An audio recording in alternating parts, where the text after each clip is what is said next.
राज्यातील अनेक जिल्ह्यांमध्ये पुढील 5 दिवस मुसळधार पावसाचा अलर्ट देण्यात आलाय। पुण्यासह राज्यातील अनेक जिल्ह्यात आज वादळी वाऱ्यासह मुसळधार पावसाची शक्यता आहे। त्याचबरोबर हवामान विभागाने हा अंदाज वर्तवलाय। हवामान खात्याने दिलेल्या माहितीनुसार 18 मे या दरम्यान कोकण, गोवा, मध्य महाराष्ट्र आणि मराठवाड्यात वादळी वाऱ्यासह विजांचा कडकडाट आणि हलक्या ते मध्यम स्वरूपाचा पाऊस होण्याची शक्यता आहे। त्यामुळे अवकाळी पावसाच्या पार्श्वभूमीवर शेतकऱ्यांनी तसेच नागरिकांनी काळजी घेण्याचं आवाहन करण्यात आलं।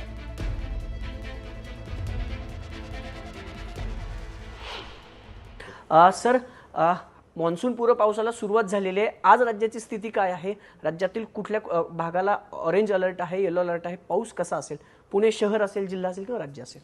ओके, मध्य महाराष्ट्रातील बहुतांश जिल्ह्यांमध्ये ऑरेंज अलर्ट काल आणि आज दिला गेलेला आहे।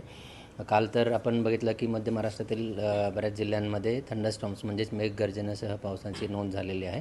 आजसुद्धा जसं की पुणे असेल, त्यानंतर अहिल्यानगर असेल, नाशिक असेल, या जिल्ह्यांना ऑरेंज अलर्ट दिलेला आहे। ऑरेंज अलर्ट हा हेवी रेनफॉल किंवा अतिवृष्टीसाठी नाही आहे, तर तो थंडरस्टॉर्मच्या पावसासाठी आहे। ज्यावेळी थंडरस्टॉर्म्स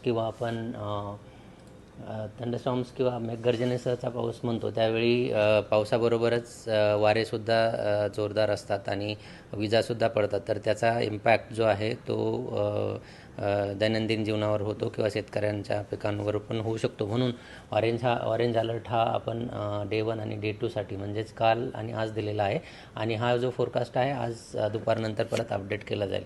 आणि येणारे 5 दिवस म्हणजे 18 तारखेपर्यंत जरी आपण बघितलं तर त्यामध्ये बहुतांश जिल्ह्यांना आपण येलो अलर्ट दिलेला आहे। म्हणजेच तिकडे मेघगर्जनेच्या पावसासह वारेसुद्धा 30 ते 40 किंवा 50 ते 60 किलोमीटर प्रति तास वाहण्याची शक्यता आहे।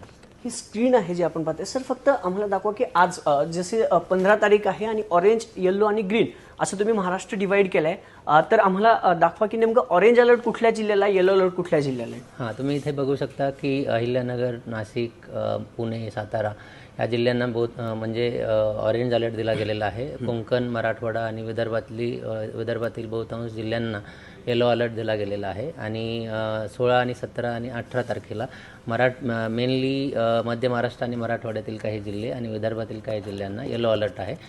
तर येलो अलर्टमध्ये जास्त इम्पॅक्ट इतकासा नसतो, परंतु वारे जे आहे किंवा विजा जे आहे त्यापासून स्वतःचं संरक्षण करून घेणं गरजेचं आहे। हो, आता आपण बघा मध्य महाराष्ट्र आणि कोकण आणि मराठवाड्याचा काही भाग यामध्ये आज थंडरस्टॉर्म्स म्हणजे मेघगर्जनेसह पाऊस होण्याची शक्यता आहे। ते आपण ह्या मॅपमधून ऑलरेडी बघितलेलं आहे। आणि विदर्भातील काही जिल्ह्यांमध्ये 16 आणि 18 तारखेला येलो अलर्ट दिला गेलेला आहे। पावसाचा इम्पॅक्ट इतका नाही आहे त्यामध्ये, पण जो वारा आहे आणि विजा पडतात या पावसामध्ये, मान्सूनपूर्व पावसामध्ये, तर त्याचा इम्पॅक्ट जास्त होऊ शकतो। अभिजित पोते, न्यूज 18 लोकमत, पुणे।